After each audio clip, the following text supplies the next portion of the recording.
Hola amigos, llevo mucho tiempo sin venir por el canal este de YouTube, pero bueno, en fin, a lo mejor es hora de empezar a hacer algo con esto, no lo sé, ya veré. Ya sabéis que no soy muy dada a compartir las cosas en las redes sociales, que me suele dar un tedio tremendo y que bueno, también caigo en esa dinámica del coger el Twitter y estoy pasando a mi perro y comentar rápido cualquier cosa, ¿no? de cualquier manera, también facilitando malentendidos, mala comunicación, etcétera, de lo cual pues bueno, ¿no?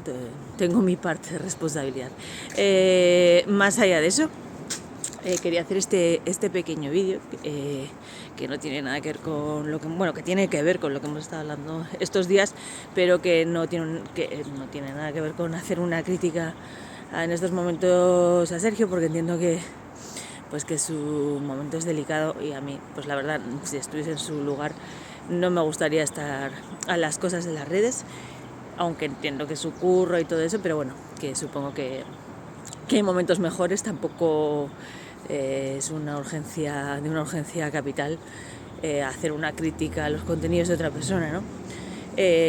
Pero bueno, ya la haré. Igualmente, pues sí que voy a hacer pues algunos vídeos, si veo el momento como este de ahora, algunos vídeos con algunos conceptos para que después se pueda entender más de pues lo que estoy tratando de explicar, porque uno de los problemas principales que yo tengo en las redes sociales es que entre que yo tiendo a escribir rápido, siempre he sido una persona que es sobrevalorado muchísimo a los demás.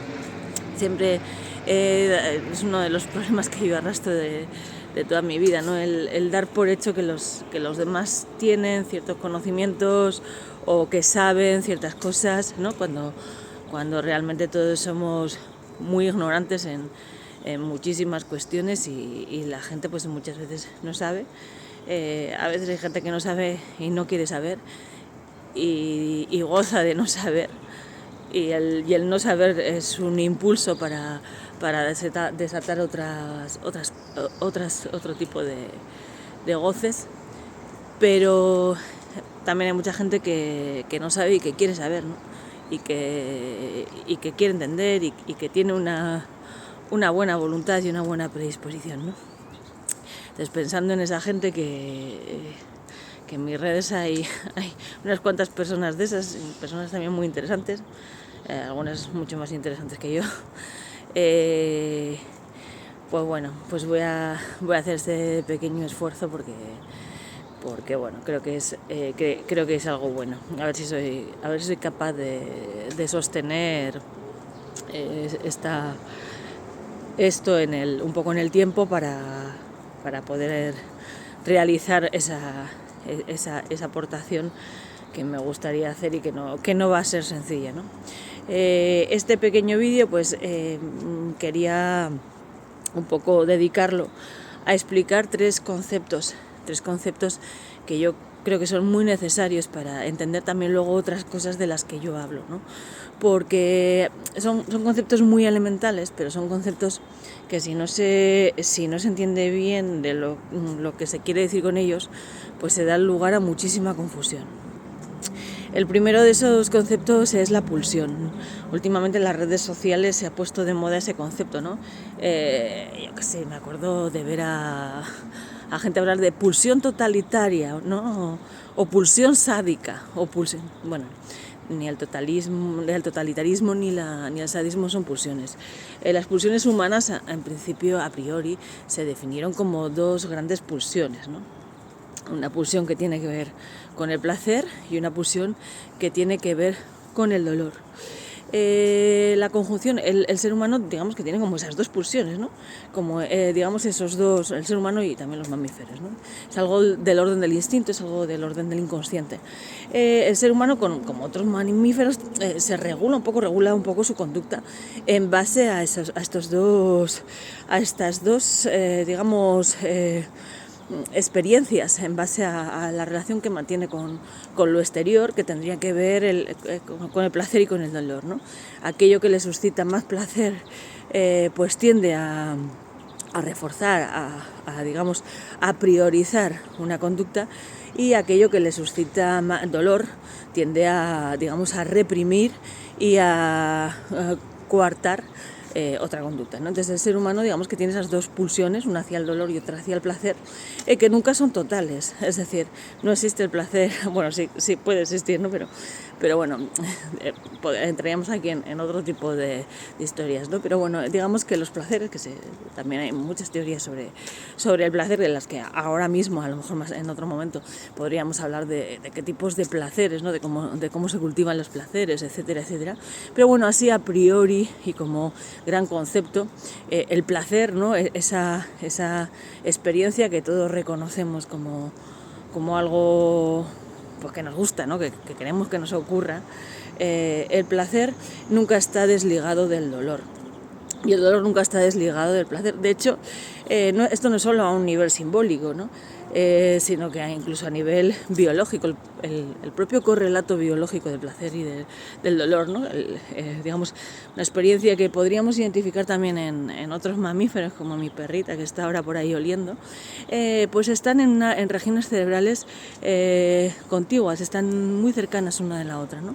Y a veces el dolor se confunde con el placer, porque el dolor y el placer, aunque digamos que son dos experiencias que nos dirigen nuestra conducta en direcciones diferentes, ocupan a nivel de correlato biológico un lugar en el cerebro muy cercano, y no están desconectadas la una de la otra. El placer y el dolor forman parte de una experiencia que a partir de la modernidad se llamó goce.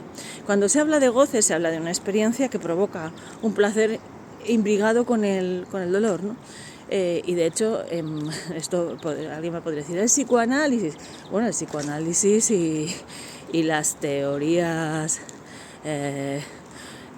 cognitivo-conductuales, ¿no? Cualquiera que haya estudiado programas de modificación de conducta, pues a sujetos, pues, que no tienen habilidades cognitivas consideradas normales en base a estándares cuantitativos de población humana, sabe que el refuerzo intermitente, es decir, que dar y no dar a alguien algo, refuerza más una conducta que dárselo siempre, o que no dárselo, que se la eliminaría, ¿no? ¿Eso por qué? Pues porque hace un poco referencia a esta idea que ya estaba en el psicoanálisis, formulada de otro modo, mucho más complejo, que este es el problema del psicoanálisis, que es muy complejo, ¿no? No que es falso, sino que es muy complejo. Pero bueno, luego los cognitivos conductuales dirán, a través de, pues, a su modo, ¿no? Digamos, dentro de lo que es su paradigma, hay una epistemología pues radicalmente diferente, basada en otros axiomas que no son los de Freud, ¿no? Que no son la idea del inconsciente, etcétera, etcétera. Entonces, basado en estos otros axiomas de los que se desprende el conductismo, y después la ciencia cognitivo-conductual, que puede ser ahora mismo el paradigma que mejor responde a los requisitos de los estándares acordados para que un conocimiento sea considerado como científico, pues también se ve ahí, ¿no? en esta idea del refuerzo, lo que sería en el paradigma cognitivo-conductual el refuerzo intermitente, que no sería otra cosa que hacer gozar a un sujeto del dolor y del placer de manera sin ninguna conexión lógica identificable, para que el sujeto se pueda posicionar ante ese tipo de experiencia y elegir una dirección, ¿no? Esto en seres humanos.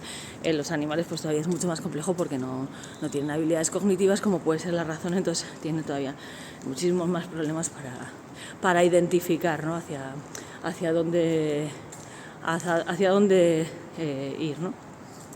Esta es, digamos, la definición de la pulsión, que serían esas dos grandes pulsiones, de las que después podríamos profundizar muchísimo, ¿no? y llevar todas la cuestión de las pulsiones, podríamos analizar en base a esta idea del goce, de la pulsión del placer, y la pulsión del dolor, ¿no? del eros y del tánatos, del principio muerte, y el principio de realidad y muerte, y el principio placer, etcétera, etcétera, ¿no? Pero serían en esencia esto, el dolor y el placer. Después estarían las pasiones humanas, ¿no? Que mucha gente las confunde con el deseo. Y las pasiones no son el deseo. Las pasiones son, digamos, un estadio previo al deseo. El deseo exige una actividad cognitiva, exige de una racionalización. De hecho, el deseo es, de alguna manera, la racionalización de las pasiones, ¿no? El dar sentido a las pasiones. Pero las pasiones, de entrada, no están sujetas al sentido. ¿Qué quiere decir que no estén sujetas al sentido? Que no estén sujetas a la razón. Que son experiencias interiores que no tienen un sentido, que no responden al sentido cultural, al sentido colectivo que se ha dado a estas pasiones. Por ejemplo, una pasión sería el sadismo, ¿no? ¿Por qué? Pues porque en la cultura, digamos que como nos modulamos, digamos las herramientas que tenemos para ser funcionales unos con otros, ¿no? Como una de ellas, la más importante, ¿no? El gran salto cualitativo del Homo sapiens sapiens es la cultura. Pues bueno, digamos que la cultura lo que hace, es el deseo. Es decir, el deseo solo es posible en la cultura, solo los seres humanos desean, los mamíferos no desean, los mamíferos anhelan, pero no desean, padecen, ¿no? Padecen aquello que quieren, no saben racionalizarlo, no saben darle un sentido, no saben integrar esa experiencia de la pasión en un orden de significado más complejo. Ese orden de significado más complejo es el deseo.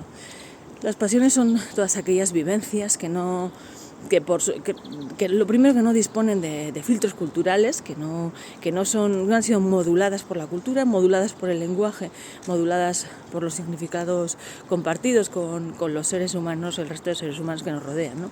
Es decir, son aquellas experiencias de los individuos que escapan a esos procesos de socialización en los que las pasiones, que son, digamos, las pulsiones con una forma determinada, es decir, si del placer y del dolor salen las pasiones, ¿no? Pasiones como pues, el sadismo, como el masoquismo, como la melancolía, como la tristeza profunda, ¿no? La euforia descontrolada, la manía, ¿no? La compulsión, todo eso es del orden de lo pasional, de aquello que no está sujeto, ¿no? Todo esto tiene también unas connotaciones culturales importantes en las que ahora no voy a entrar porque solo quiero definir estos tres conceptos para que en otro momento, ya lo digo, si tengo paciencia y soy capaz de motivarme lo suficiente para hacer esto, pues seguir explicándolo, ¿no? Pero bueno, en esencia las pasiones humanas podrían ser... los animales no tienen la pasión, las pasiones, porque en la pasión ya hay algo del orden de la cultura. En la pasión ya hay un eco del deseo. Tanto es así que la melancolía, hasta en la modernidad, la melancolía sufre una transformación en su categorización, ¿no? Con toda la psicopatología clínica que viene pues en toda la modernidad, ¿no? Aquí podríamos hablar de pues el régimen biopolítico de Foucault, todas estas cuestiones, ¿no? Que creo que están ampliamente historizadas y teorizadas para quien le pueda interesar, pero a partir de la modernidad, la melancolía se identifica con los estados depresivos, con aquello que digamos que deja al sujeto en un padecimiento, en una pasión en la que no puede anclarse, ¿no? a la vida, es decir, le deja sin deseos, le deja sin anclas al sentido vital. Y eso es la melancolía, es un padecimiento que ya existía en la Grecia clásica y que, por cierto, se consideraba el peor de los pecados, la peor forma de la ibris, porque era un exceso. La melancolía en Grecia era un exceso, era un padecimiento de la ibris excesivo, el peor de todas las formas de la ibris. La soberbia también, pero es que la soberbia tenía que ver con una de las formas de la melancolía que hasta la modernidad, y en concreto en Grecia, obviamente las teocracias, ¿no? Cuando todo el régimen religioso invade la cultura y el deseo de masas pasa a ser, dominado a través del irracionalismo y la pasión, porque las religiones se nutren de pasiones, no de deseos, digamos que hasta la llegada de la religión, es decir, en Grecia, por ejemplo, donde hubo un desarrollo importante de la filosofía y de un conocimiento del orden de la razón, del orden del deseo, pues la melancolía se consideraba no solo la depresión, sino también la manía. La manía, los delirios megalomaníacos, los delirios maníacos, se consideraban como la otra cara de la moneda de la melancolía, de la depresión profunda. ¿Por qué? Pues después Freud va a teorizar muy bien sobre esto, ¿no? La melancolía se va a ver como un intento del sujeto, del inconsciente, tratando de alcanzar el deseo, ¿no? Para lo cual, es decir, luego se llamó psicosis maníaco-depresiva, trastorno bipolar, pues ya una vez revisado el DSM-3, pues con todo lo que pasó en el DSM-3, cuestiones que ahora no voy a entrar, pero bueno, la gente que ha estudiado psicopatología, la historia de la psicopatología, si es que hay alguien por aquí, pues sabe de lo que estoy hablando, ¿no? Y lo digo porque me consta que hay algunas personas por aquí que lo han hecho, así que, pues bueno, por nombrarlo. La cosa es que en Grecia esto no era así, y la ibris melancólica no solo era la parálisis de lo que después en la modernidad actualmente llamamos depresión, ¿no?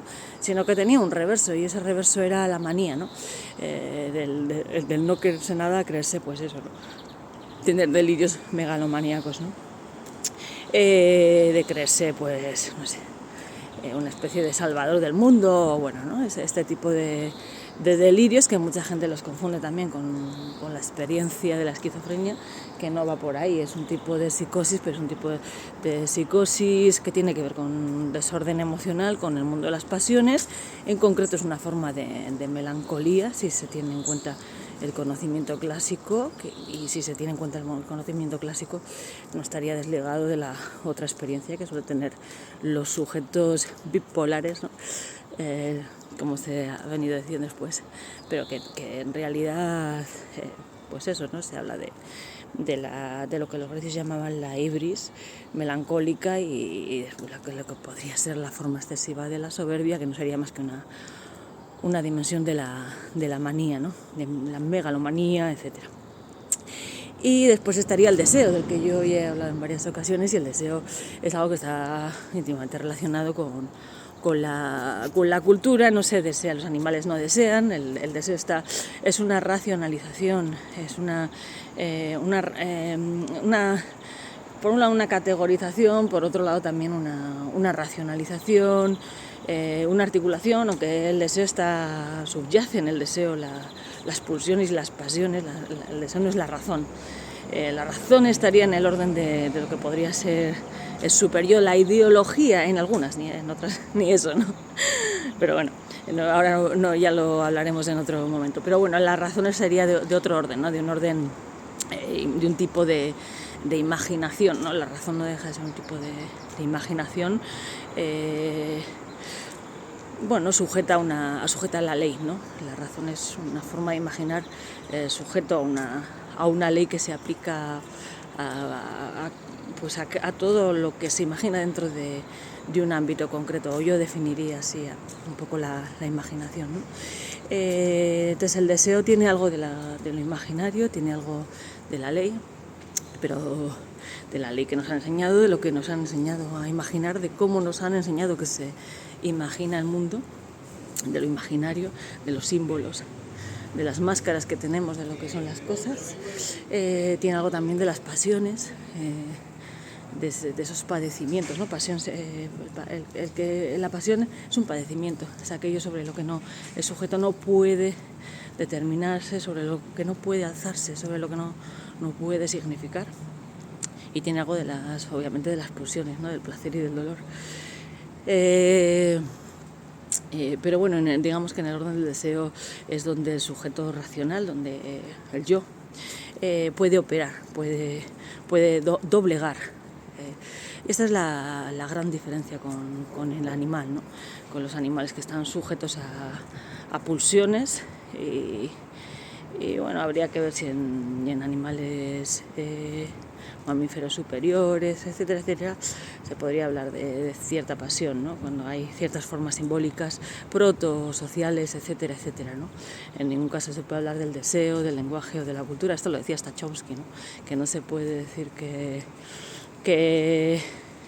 hay capacidad simbólica en un mamífero superior solo porque disponga de un número de símbolos con el que puede comunicarse, ¿no? Porque saltar no es lo mismo que volar, ¿no? Y ahí hace referencia pues un poco a que una pasión no es un deseo, ¿no? Y el deseo está íntimamente relacionado con el lenguaje y con todo esto es lo que he explicado. En fin, ya llevo 20 minutos, ya mi perrito yo creo que es hora de subirle para casa. Disculpad que esté así todavía recién tomada un café y tal, pero bueno, es que o lo hago así o no lo hago, porque la verdad que a mí esto de andar por las redes contando estas cosas me genera mucho tedio, porque en fin, me cuesta un poco explicar todo esto. Esta generosidad me supera un poco, pero bueno, me siento también responsable de otras cosas, así que lo que pueda aportar pues ya está. Sin más, muchas gracias. Chao.